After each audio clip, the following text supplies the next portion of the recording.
last week you said no hypotheticals, no looking ahead, right, which is fine.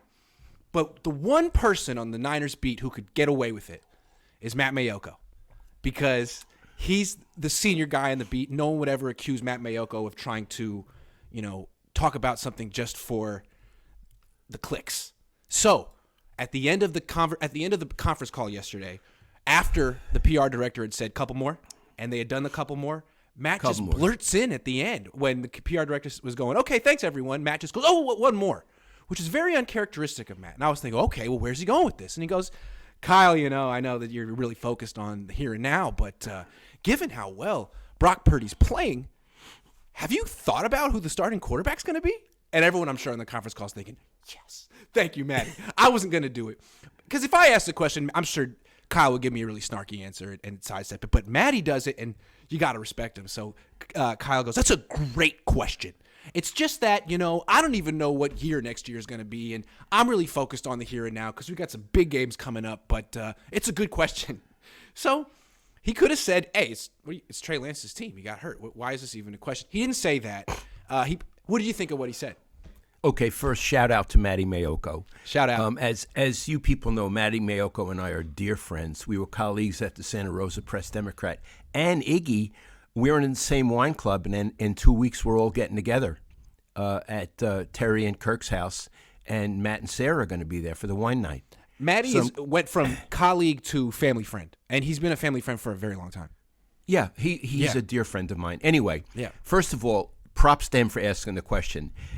And props to Shanahan for answering in an honest way. He could have said it's Trey Lance's team, but what he said is, "I don't know."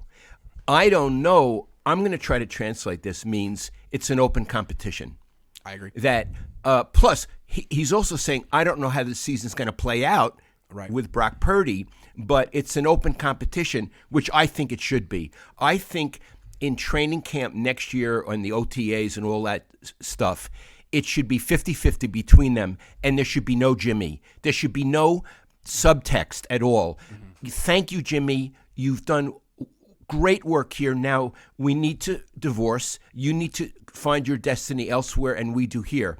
But I think he's saying it's an open competition between Trey and Brock. What do you think, Iggy? That's it. I think what he's saying, too. He could have shut it down and been like, "No, this is Trey's team," which would have been a fair answer, given that he was the starting – there was no competition this year. Brock was the third-string quarterback. But look at what Brock's doing. It would be unrealistic to just say he's our backup. Let's not even give him a chance. I think he gave the right answer, the honest answer, and he's not distracting anyone from the team. It wasn't an unfair question, and I thought it was a good answer. So I thought we learned something. And he didn't say things like, "I don't care to answer that now," or why are you doing that? Or things like, "Why are you putting pressure on me?" He thought it was a reasonable question. Yeah, and it's not like I can understand. It's a good problem to have. It's not like he has to choose between two lemons.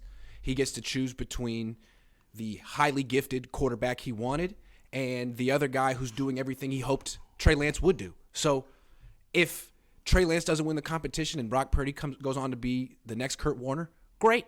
Or if Trey Lance ends up being even better than Brock Purdy, great. The Niners are in a good spot. Yeah. Absolutely. What I would say about the two guys, and again, I don't know that much about either one, but what I would say about the two guys is Brock Purdy is more NFL ready. Right. It's possible, and I don't know, that Trey Lance is better, but I don't know. It's possible. But I think that's the equation. I think it's pretty clear that Brock Purdy is better than Trey Lance now. I mean, I Lance agree. hasn't played. But I think the question is, what will Brock be when he's done developing, and what will Trey Lance be when he's done developing? Exactly. And what it is it's an unknown. I have a suspicion that Trey Lance, cough break, has a higher limit, but I don't know for sure. Coughing. It's okay. I can mute you over here if you get into a big coughing break.